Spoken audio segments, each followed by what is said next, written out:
In a formal statement dated April 21, 2026, the ZANU-PF Youth League, led by National Secretary Tinombura Machakaire, strongly condemned the reports of businessman Dr. Kuda Tagwirei. Zanapenda mashoko anamudai kupanga ine arikunokonsidereze later auyaulisiwa na vakomana aiwa atiri kuona kuti ana Machakaire oya achakazvigananda pamusoro aiwa pezvavari kuita zviri kuonekwa kuti zviri kukanganisa the reputation of the government, the reputation of the ruling party ZANU-PF, vachiuya vachistopa zvese zvavari kuona kuti izvi zvinhu zvazvisari mutungamiri wenyika. Ndokuva subscribe or like on the bell icon.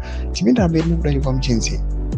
Comrade Tinoda Machakaire strongly condemned the reports of businessman Dr. Kuda Tagwirei facilitating the allocation of high-value residential stands in Mandara to members of parliament MPs.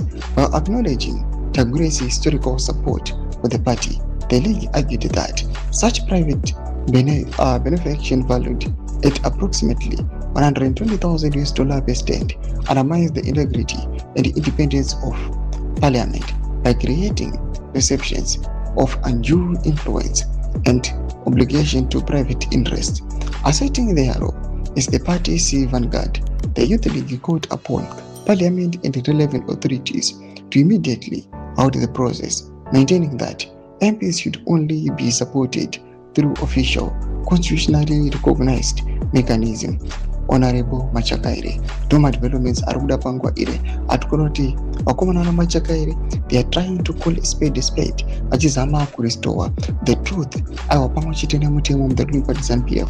Uri kuonekwa kunzi kune vamwe vanhu vari kuonekwa kunzi havachanzwi vakaita sana Tagwirei vari kuona kuti vakuita zvimwe zvinhu zviri out of the law, vachiuya vachipa ma-MPs aiwa these luxuries zvisiri pamutemo, zviri kuonekwa sema-bribes, kuti they are being bribed kuti vasupport the motion iripo iri kutsviridza panguva ino yeCap 3. Pane comment section medu zvavhurwa enyu kuti pamusoro pechitiko ichi. Musakana na subscribe or like, manjina on the bell icon.